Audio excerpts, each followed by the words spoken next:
거룩하신 하나님 아버지 감사합니다. 기도와 말씀으로 하루를 열게 하여 주시니 감사합니다.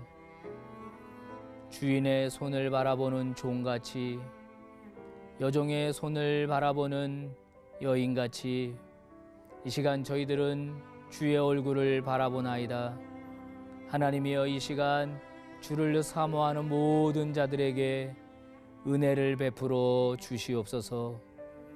오늘 이 예배를 통하여 하루의 삶을 지켜주시고 오늘 우리의 삶을 인도하여 주시옵소서. 악으로부터 멀어지게 하시고 더러운 것들로부터 구별되게 하시고 어디를 가든지 누구를 만나든지 예수 그리스도로 인하여 빛과 소금이 되게 하여 주시옵소서. 존귀하신 예수님 이름으로 기도 올리옵나이다. 아멘.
기도로 여는 하루의 서부제일교회 김한원 목사입니다.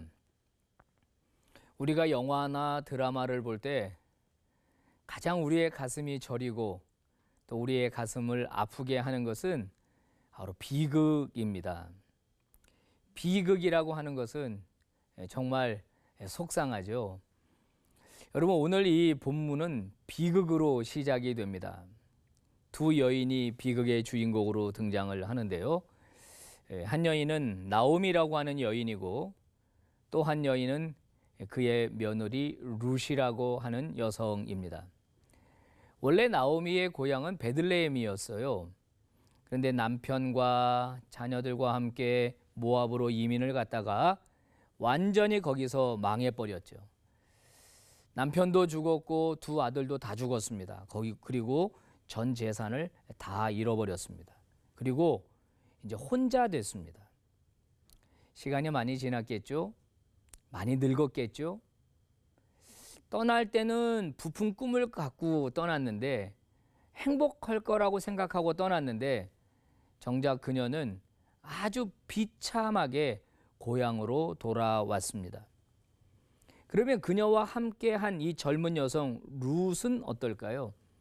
이 여인은 모압 여인이었는데요. 모압 땅에서 결혼을 해서 이제 가정을 이루었는데 이게 웬일입니까? 그녀 입장에서 본다면 보호자 역할을 했던 시아버지가 돌아가시고요. 남편도 죽고요. 시동생도 죽었습니다. 졸지에 과부 셋만 남았습니다. 자, 이렇게 정말로 어처구니 없는 그런 상황을 맞이한 여인이 바로 이 룻이라고 하는 여인입니다. 그런데 이 룻이라고 하는 여인이 시어머니, 빈털터리 시어머니 나오미를 따라서 고향을 떠나 지금 이 베들레헴으로 돌아온 것입니다.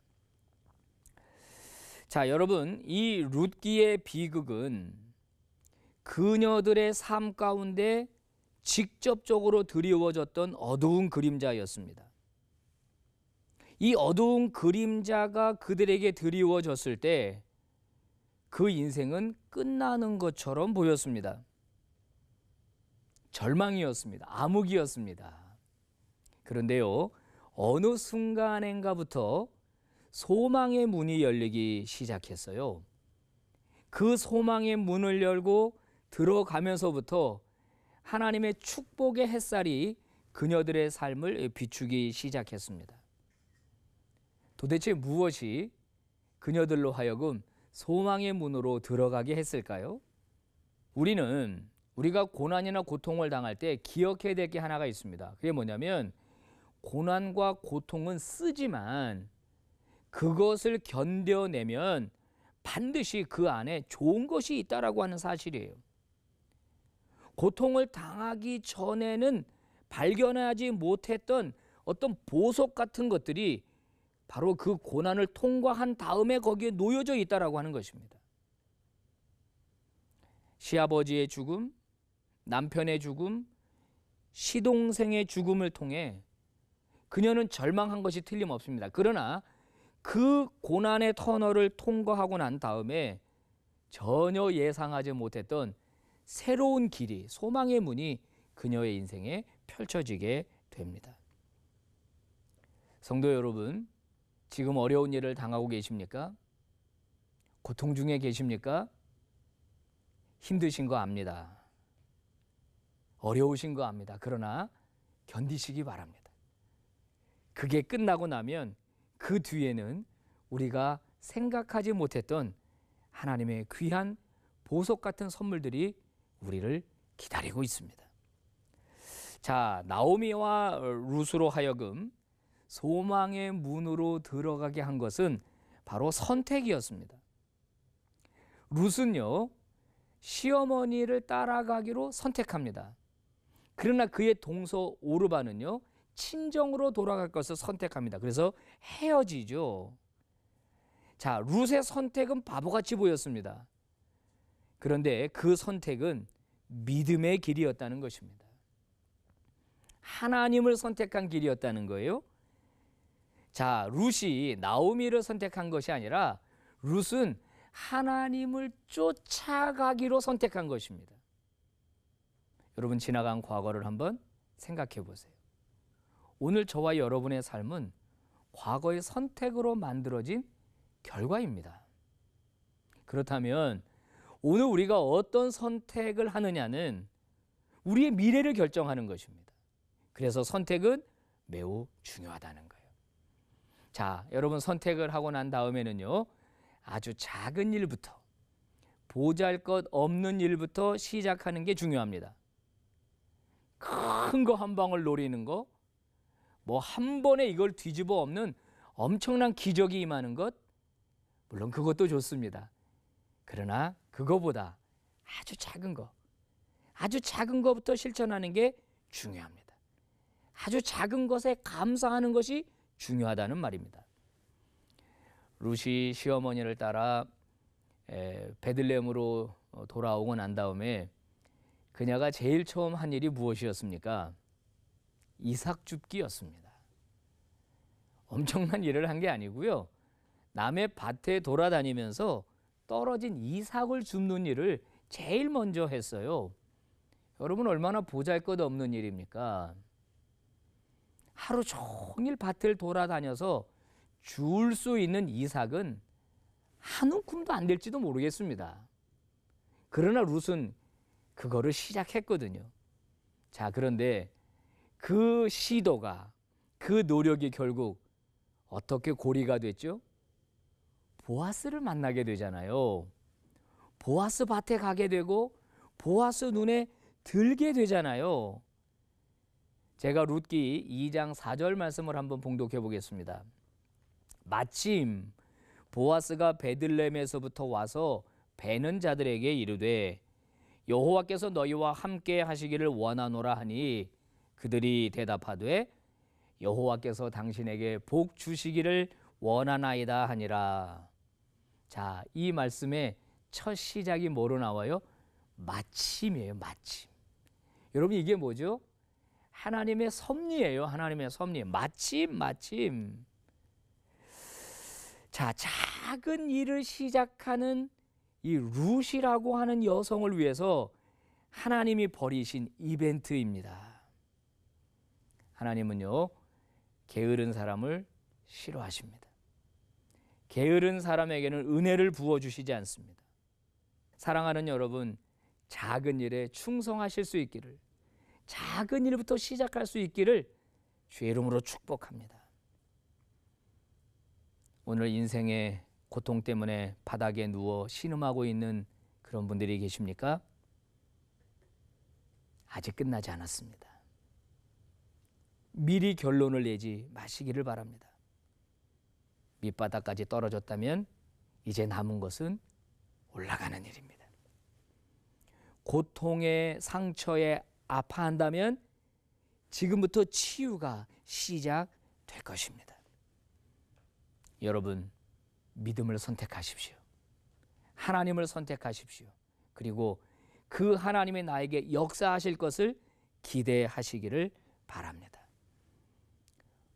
룻이 이삭을 줍기 위해 밭으로 나간 것처럼 작은 일부터 시작하십시오.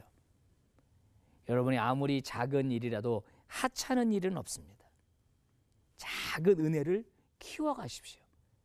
하나님이 그것을 통해 놀랍도록 역사해 주실 것입니다. 사랑하는 여러분, 저는 저나 여러분이나 하나님을 믿는다면 그분을 향한 거룩한 기대가 넘쳐났으면 좋겠습니다. 하나님은 우리를 절대로 버리지 않습니다. 우리의 손을 놓으시지도 않습니다. 사랑의 눈으로 언제나 저와 여러분을 바라보시거든요. 선택입니다. 부정적인 것이 아니라 하나님 붙잡고 긍정을 선택하십시오. 그러면 저와 여러분의 인생에 놀라운 일들이 벌어지게 될 것입니다.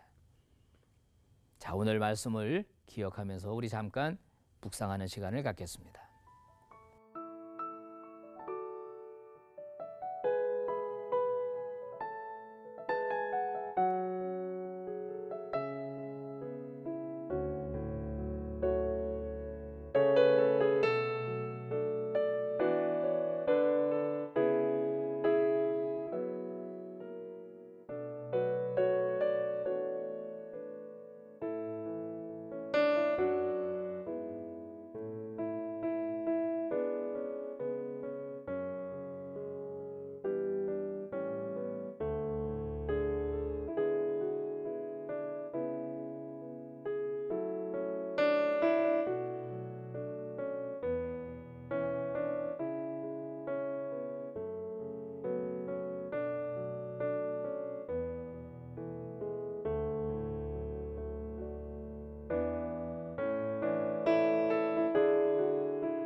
거룩하신 하나님 아버지, 감사합니다.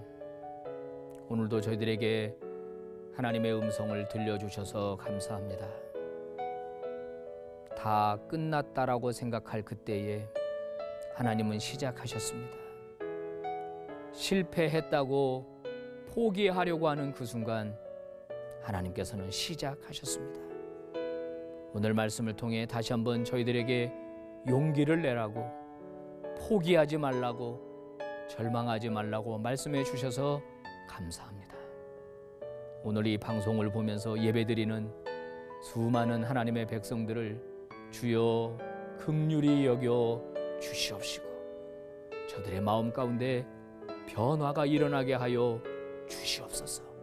새롭게 시작할 수 있는 용기를 부어 주시옵소서. 하나님의 놀라운 섭리와 하나님의 놀라운 축복이 우리 앞에 놓여 있다는 사실을 믿음의 눈으로 바라보게 하시고 자리에서 일어나게 하시고 두 주먹을 불끈 쥐게 하시고 아주 작은 일부터 시작하는 용기를 허락하여 주시옵소서. 존귀하신 예수님 이름으로 기도 올리옵나이다. 아멘.